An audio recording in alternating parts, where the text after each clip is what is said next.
Le projet de Gustave Eiffel a eu beaucoup de critiques.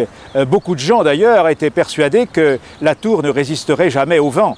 Mais les artistes, les écrivains ont fait une pétition, une cinquantaine d'entre eux, pour dénoncer ce qu'ils appelaient un suppositoire criblé de trous.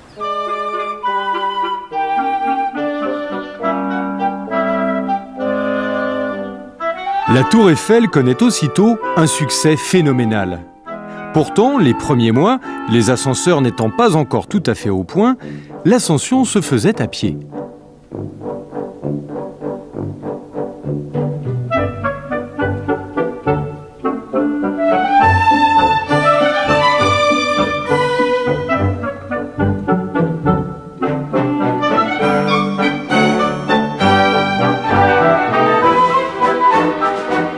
La tour aurait aussi pu avoir un tout autre visage. En 1889, Gustave Eiffel eut 106 concurrents aux projets plus farfelus les uns que les autres. L'un proposa, puisque c'était l'anniversaire de la Grande Révolution, une guillotine géante comme sous la Terreur. Un autre, un arrosoir pour la canicule sur le Champ de Mars. Un troisième, d'élever une tour de granit de 300 mètres de hauteur aussi, avec en son sommet un hôpital pour traiter l'asthme et un grand phare pour éclairer toute la nuit l'ensemble du bois de Boulogne. En 1900, on a pensé réutiliser la tour Eiffel comme un beffroi avec une grande horloge flanquée de 4 clochetons. Une autre proposition, c'était de l'entourer de toute une structure de rochers.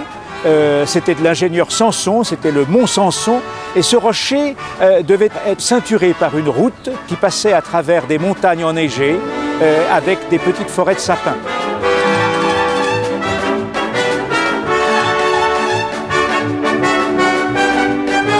Un troisième projet consistait tout simplement à déplacer la tour Eiffel de manière à ce qu'elle puisse enjamber la Seine.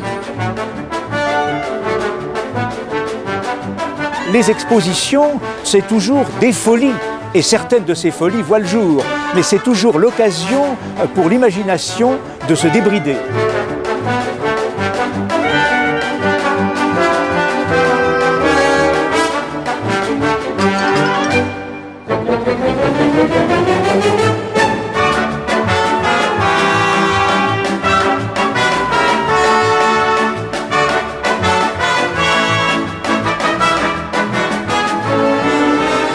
Tout aussi impressionnant pour l'époque, la Galerie des Machines, édifiée sur le Champ de Mars en 1889.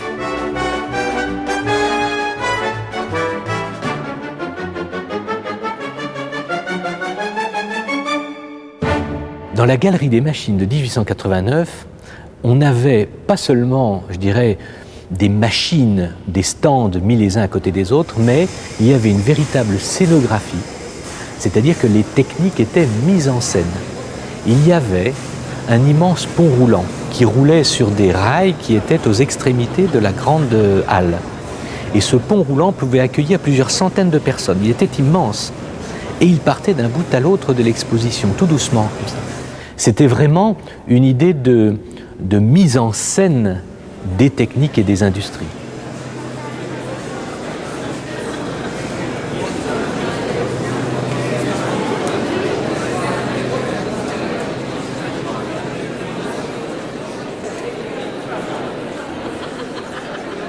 Les deux dernières grandes expositions, 89 et 1900, vont nous montrer les techniques venant des États-Unis qui vont déferler en Europe, soit du côté industriel, avec l'air comprimé, des choses comme ça, soit dans les objets du quotidien, tels que tout ce qui concerne notamment la transmission du son et la transmission des images. Parmi les inventions qui vont passer à la postérité, le cinéma.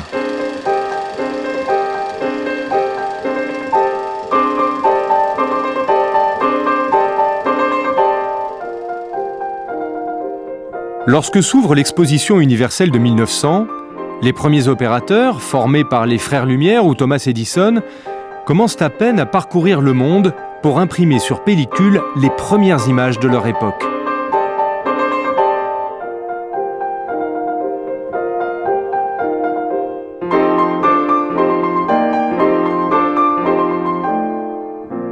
C'est à eux que l'on doit ces vues de l'exposition de 1900.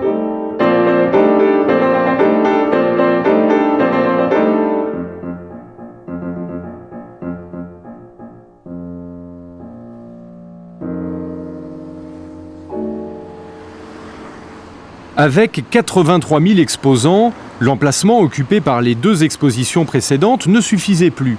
Alors on y ajouta le site de l'exposition de 1855, entre les Champs-Élysées et les Invalides. Nous sommes ici sur l'esplanade des Invalides. Cette perspective était bouchée de l'autre côté jusqu'en 1896 par le Palais de l'Industrie de 1855 qui faisait face aux Invalides. Et donc il a été décidé que cet axe deviendrait le cœur de l'exposition de 1900.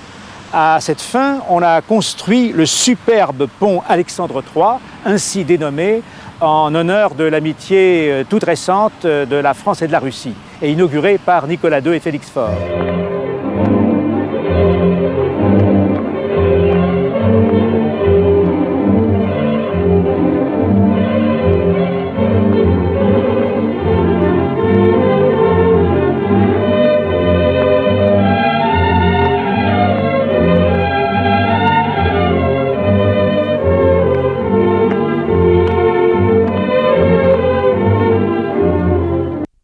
Du côté de l'entrée sur la place de la Concorde se trouvait l'une des 36 portes d'accès à l'exposition, la plus monumentale et la plus rococo, avec ses 3 arches surmontées d'une coupole avec une statue allégorique de la ville de Paris.